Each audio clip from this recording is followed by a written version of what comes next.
The man who called 911 right after that shooting says the events that played out before his eyes didn't seem real. Today, he sat down exclusively with 15 Finds Out reporter Alyssa Ivinson and described what happened in the moments after the shot was fired. Alyssa. Well, Dave Meier is still trying to process the tragic night that unfolded in front of him, and his thoughts go out to the victim's family.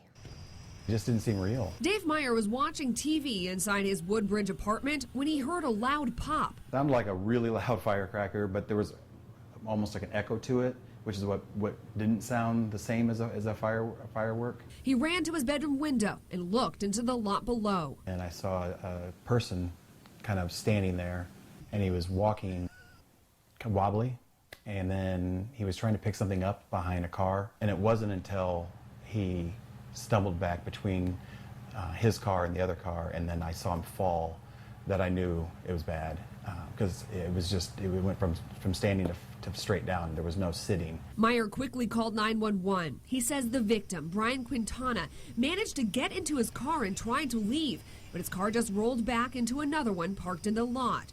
By now, Meier was downstairs and outside. He got out of the car and was asking for help. He was walking, but definitely was shot. He had a lot of blood on his chest and on his right side. We were just trying to tell him to sit down, or that the cops are on the way, that the help's on the way. Quintana went to a hospital in critical condition where he later died. Meier says the police at the scene say it was a drug deal gone wrong. They had found, I believe what they said was weed behind the car. I think that's what he was trying to pick up. I think it was a bag of weed and his cell phone. Even knowing it happened outside his window, as Meier watched News Channel 15's coverage of the shooting, he didn't expect it to hit so close to home. When they're talking about someone called 911, and then it kind of hits you that it's you that called 911, it was a weird feeling.